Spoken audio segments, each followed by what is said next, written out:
Vamos continuar com a informação que a gente precisa delas para se proteger, né? Por isso que ela está com a gente hoje. Olá, doutora Maitê Pimentel. Olá, tudo bem? Boa tarde. Só no namastê agora, né? Bem-vinda, meu amor. Muito obrigada. Você tá bem? Tô bem, graças a Que bom te Deus. receber, viu? Tô ajudando meus pacientes, que é o que Sim, você a gente estava falou. conversando antes aqui, a doutora Maitê estava me contando que, afinal de contas, você atende muitos pacientes, você tem muitos pacientes diabéticos. Sim. E foi justamente por isso que a gente escolheu esse tema hoje, porque, afinal de contas, eles estão no grupo de risco para o coronavírus. É isso, doutora? Isso, eles estão no... E há muita dúvida se é pré-diabetes, diabetes, se é o mesmo risco, quem usa remédio. Então, é muito importante a gente falar sobre isso, porque de cada 11 pessoas, uma é diabética. A cada 11 pessoas aqui no Brasil, uma é diabética. Em 2040 vai ser a cada 10 pessoas, então a prevalência é muito alta. Nossa. Nós temos 16 milhões de diabéticos no Brasil. Então vale a pena todo mundo que está em casa, que tem familiares diabéticos ou amigos, guardar essas informações e dissipar informações. Inclusive crianças diabéticas Crianças, também, né? Então não é hora de medo, a gente tem que ter inteligência emocional, a gente tem que realmente fazer isolamento e ter na mão as armas que a gente pode ter para se defender, né? Vamos lá, então, mostrar os tipos de diabetes antes de mais nada, porque a gente tem, justamente por não ser uma doença que se comporta da mesma forma nos indivíduos, as pessoas acabam ficando com essa dúvida. Vamos ver a primeira tela, então? Diabetes e imunidade. As pessoas normalmente diabéticas já têm uma questão com a imunidade um pouco mais baixa do que uma pessoa que não tem? Sim, então por isso que é importante a gente classificar quem é diabético, quem é pré-diabético, tá? Porque o diabético, ele realmente vai ter uma imunidade mais baixa, né? Então não é que ele vai ter mais risco de ter o contágio, infectar. Todos podem se infectar, diabéticos ou não diabéticos. Só que o diabético, ele pode ter uma complicação maior por ter a imunidade baixa. Ah, é? E aí você me pergunta, é porque ele tem o açúcar alto ou porque ele tem falta de insulina? É a grande dúvida. Na verdade, é porque tem glicose alta. Então, essa glicose alta no sangue, e é de uma forma crônica, não é esporádica, ela vai inflamar o endotélio, os tecidos. Então, imagine você machucou o dedo.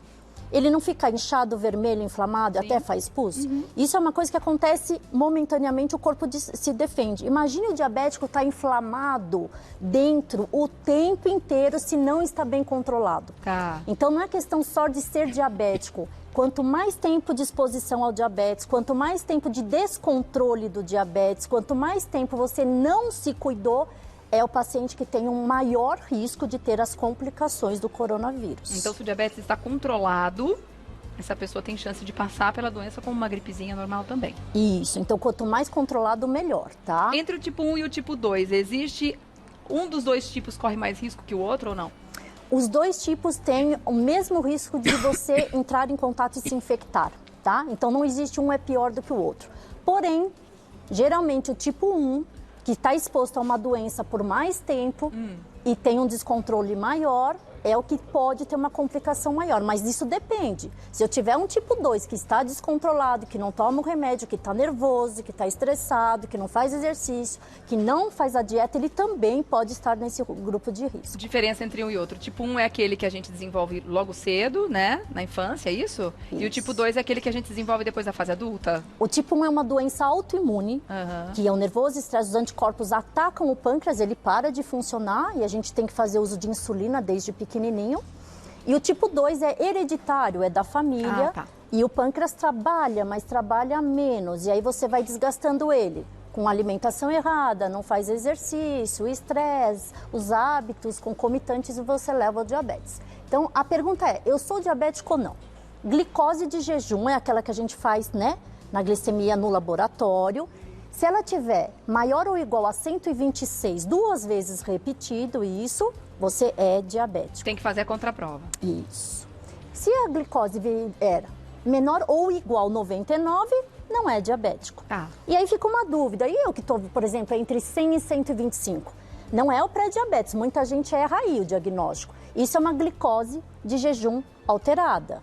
Nesse valor, a gente vai para uma curva glicêmica, que é aquela mesma curva que a gente faz na gestação. E nessa curva, vai vir o valor. Se ele ficar entre 140 e 199, é o pré-diabetes. Tá. Se nessa curva vier maior que 200, é também o diabetes. E se nessa curva vier menor que 140, também não é diabético. Tá, agora o pré-diabético também tem a mesma suscetibilidade em desenvolver a doença com a imunidade mais baixa? Isso é uma pergunta que a gente ainda não sabe a resposta. Por quê? Se você é um pré-diabético que demorou para fazer o diagnóstico, você já está exposto a níveis de glicose alta e você abaixou a sua imunidade, apesar de ser pré-diabético. Se você é um pré-diabético que descobriu agora, bem no começo, não é tanto tempo de exposição a essa desglicemia e é uma alteração imunológica. Então, isso vai depender do tempo de diagnóstico e se você fez corretamente o diagnóstico também. Então, a priori, também tem risco. Mas o diabético, que está há muito tempo em tratamento, é o que mais tem risco. Tá certo. Vamos para as perguntas, então? Vamos. Muita gente com dúvidas em casa com relação a esse assunto e a gente vai atender ao máximo. Antes disso, a gente tem aqui mais uma artezinha falando a respeito desses riscos, né? Pela contaminação do Covid. No caso do diabetes, tem maior risco de complicação por infecções, como você falou, incluindo o Covid-19, quer dizer, é uma saúde um pouco mais frágil, de uma forma geral, né, doutora? Isso. Não especificamente para essa doença. Não só para essa, para todas as doenças, tanto quanto as pessoas que estão no grupo de alto risco, que são imunodeprimidos, quem usa corticoide, tem, por exemplo, doenças autoimunes, lúpus, artrite reumatoide, pacientes com AIDS, que principalmente tem a SIDA, que está com a doença instalada, pacientes transplantados, porque precisam usar imunossupressores, pacientes em uso de quimioterapia. Então, são DPOC, quem tem bronquite, asma, em uso de corticoide. São os grupos que tem que tomar um cuidado maior. Fumantes. Também, tabagistas de longo tempo. E não entendam assim, o vírus está aqui na mesa. Eu que não sou diabética, encostei e não peguei. Eu que sou diabética, encostei e peguei. Não é isso. De você se infectar, ela é igual para todo mundo. Igual para todo mundo. O que é o comportamento do organismo. Isso, como você vai se defender em contato com o vírus. Tá certo. Isso. E aí a gente tem aqui mais alguns itens, né? Redução da capacidade de defesa do organismo, que o diabetes causa, baixa imunidade, que está ligada à elevação do açúcar no sangue, e não há diferença entre as imunidades de portadores do tipo 1 ou 2, como você falou. Um resumo da nossa conversa até agora. Bora para as perguntas, então? Mariana Souza, obrigada pelo contato com a gente. Meu pai tem diabetes controlada. Mesmo assim, ele corre mais riscos de problemas por causa do coronavírus do que uma pessoa que não tem diabetes? Excelente pergunta. Boa pergunta. Então, olha só, isso é uma coisa que vocês têm que prestar atenção. Não é porque o último exame veio bom que você não tem o risco. Porque existe uma coisa chamada variabilidade glicêmica. Então, o teu diabetes pode subir e abaixar, subir e abaixar. Isso ao longo do dia. E no exame vem a média. Então, também, por exemplo, você pode estar descontrolado um ano atrás e agora você está controlado. Mas todo esse descontrole que você teve, ele baixou a tua imunidade e vai ter reflexos hoje. Não só para o coronavírus, mas para tudo. Por isso que o diabetes é uma doença silenciosa e a gente fala que ela é traiçoeira não para botar medo em vocês, mas para vocês terem cuidado. Porque quem tiver a prevenção, quem se cuidar, quem se alimenta bem, quem tomar remédio direitinho, vai ao longo da vida não ter complicações. Então, até um alerta, não é para vocês ficarem assustados do diabetes, é tomar consciência. O vírus veio assim para tomar consciência de várias coisas.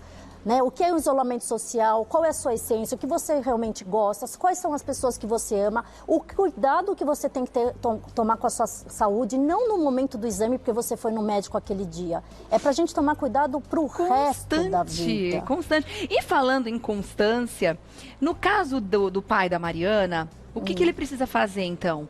Ter aquele aparelhinho em casa para não contar só com o exame laboratorial e ver com mais frequência como é que está o nível do diabetes dele, como é que está o nível da glicose do sangue, para fazer esse controle? Excelente. Por quê? Se a gente acorda de manhã e faz a picadinha, você estava sem dormir e não comeu. É lógico que vai vir mais baixa. Se a gente fizer a picadinha do dedo depois das refeições, ela vai estar mais alta. Isso que é a variabilidade glicêmica. É você conseguir dosar antes da refeição, durante o dia. Tá. Hoje em dia a gente tem dispositivos, né, que a gente coloca aqui no bracinho e você vê de minuto em minuto a glicemia, sem precisar picar o dedo, e você consegue a curva das 24 horas perfeita. Então a gente tem até dispositivos bem modernos que facilitam esse diagnóstico. Esse controle, né? Para o cuidado ser efetivo, né, Ainda mais que agora tá todo mundo em casa. Nervoso e estressado. Se cuidar. Isso baixa mais ainda a imunidade, não é? Aí fica ansioso. Aí começa a ficar beliscador de catar tudo da geladeira, né? E só caca, né? Então tem que realmente ter a qualidade da alimentação, faz o exercício em casa, lê um livro, se acalma, é hora de inteligência emocional. Né? Vamos meditar, né? Meditar é tão bom. Sim. Vamos lá para a próxima pergunta. Obrigada, Mariana. Valéria Conceição quer saber o seguinte: tenho 67 anos, sou diabética e hipertensa. Durante essa pandemia, devo solicitar ao médico alguma mudança nas minhas medicações? Essa pergunta é muito, muito importante. Muitas pessoas estão sabendo que ibuprofeno parece que não faz tão bem, né? Não é bem indicado, né, para esse momento. E saiu também notificações de que quem toma remédio de pressão, os hipertensos que usam BRAS, inibidores de ECA, são remédios que têm uma enzima de conversão para angiotensina 2. O que é isso? Essa enzima, ela parece que facilita o vírus de infectar, principalmente no pulmão e no rim. Então, você que é hipertenso e toma algum desses remédios, tem que falar com o seu médico se há possibilidade de troca. Não é para parar, pelo amor de Deus. Se você parar e deixar a hipertensão descontrolada, vai piorar a infecção. Agora, se você também mantiver esse remédio, tiver num grupo de alto risco e tiver, por exemplo, com o corona, esse remédio tem que ser trocado, tá? Quanto aos remédios de diabetes, não existe nada que tem que parar a insulina, metformina, nenhum remédio é para ser suspenso sem orientação médica. A gente tem que, na verdade, ter um controle muito mais adequado nesse período. Tá certo. E a gente pode dizer, no caso dela, que ela tem 3 situações do grupo de risco, e isso potencializa ainda mais a situação caso ela venha a ser infectada? Sim, porque o organismo é uma orquestra, né? Na verdade, por isso que medicina é muito complicado. Você não pode falar só, é isso que está acontecendo, é isso, mais isso, mais isso, mais isso. Quanto mais complicações a gente tiver, aqui são 3. A idade, que é um fator de risco, que a gente sabe, diabetes e hipertensão são mais 2 fatores de risco. Se ela não estiver dormindo bem, é outro fator de risco. Se ela não estiver se alimentando bem, é outro fator de risco. Se ela estiver acima do peso, é fator de risco. Então, engana-se quem tem que parar de fazer dieta. Eu vou parar de fazer dieta porque agora a minha imunidade vai ficar boa. Fortinho. Pelo contrário, a obesidade produz células inflamatórias dos adipócitos que pioram a imunidade. Mas tem que tomar cuidado com o tipo de dieta para não acabar com a imunidade também, Nada de dietas restritivas no momento, com muitas salada, frutas, vitaminas. E o que você falou, se ela, por exemplo, tiver asma, é outro fator de risco que entra. Então, tem que associar tudo. Tá certo. Obrigada, Valéria, pela pergunta. Se cuida, hein, lindona? Vamos falar com a próxima aqui? Ou o próximo? É a Rosana Fernandes. Tenho 69 anos, sou diabética e moro com minha neta, que é enfermeira. Eita. Não consigo ficar em quarentena em outra casa. Por isso, quais os principais cuidados que devo ter, já que ela está tendo contato com portadores do coronavírus? Isso é uma situação que está acontecendo muito. E muitos pacientes meus estão ligando, doutora, eu tenho que ser dispensado porque eu sou diabético, eu tenho que ficar isolado. Então, o que acontece? Quem pode tem que ficar isolado. Aí você fala, eu tenho uma situação, por exemplo, esse caso, que a neta enfermeira, ela está entrando em contato e ela vai trazer para casa, certo? O que ela tem que fazer? Todas as prevenções que a gente está escutando. Tirar a roupa, lavar a mão, deixar o sapato para fora. Outra coisa, gente, não adianta, por exemplo, anel. Você chegou em casa, tirou a roupa, tirou o sapato. Aí você entra, tira o anel. Tira o anel e lava a mão. E coloca, por exemplo, sei lá, tem gente que põe na sala junto com a chave as coisas, aí deixa lá. Esse vírus, ele pode ficar mais de 24 horas em contato. Aí a mãe depois, a mãe não, ela é a avózinha. A avózinha vai lá e vai limpar depois no dia seguinte que ela deixou as coisas lá, contaminou. Pegou. Então, assim, se possível, tira o sapato, entra, vai direto pro banheiro, não é para encostar na parede, nem sentar no sofá. Porque já toma aquele banho. Encostou, você vai deixar o vírus lá. Tá. Vai. Eu tô indicando para os meus pacientes, quem tem barba, tirar. Quem tem anel, brinco, que tá... A gente já sabe, quem trabalha em hospital UTI, não é para usar brinco, não é para usar nada. Manter o cabelo preso. Manter o cabelo preso. Se você, por exemplo, vai para o supermercado, é sem anel, sem nada, vai com o cabelo preso, aí vai lá, tomou banho, coloca tudo numa sacola e descarta essa roupa. Não adianta também deixar a roupa lá... Espalhada pelo chão. Aí a vovó vai lá e pega. Então, são esses cuidados. Ou já coloca de molho direto no sabão, que o sabão já mata na hora e já resolve o problema. Outra coisa, não adianta também entrar máscara, é uma dúvida que tá todo mundo. E usando errado, né? Já vi tanta gente coçando a máscara pro lado de fora e pegando nas coisas. Então, concorda que você tá com uma máscara e você tá com um vírus. Aí você tá respirando, o vírus está se concentrando naquela máscara. Você tem que colocar máscara e não encostar mais a mão na máscara. Mas é impossível, todo mundo mexe para respirar. Porque ela irrita, né? Imagina, meu caso usando máscara, com uma pessoa com rinite alérgica, qualquer poeira que passa aqui na frente irrita. Imagina uma máscara o tempo todo. É um fator irritante também, então tem que se controlar muito para não coçar o rosto, né? É meio que inconsciente, você vai. Aí você vai lá e encostou na máscara. A máscara não tá cheia de vírus concentrados? Aí você pegou e encostou em outro lugar. Pronto. Então a máscara é para ser usada por profissional de saúde que está na linha de frente, que está atendendo pacientes sintomáticos, que está entubando o paciente.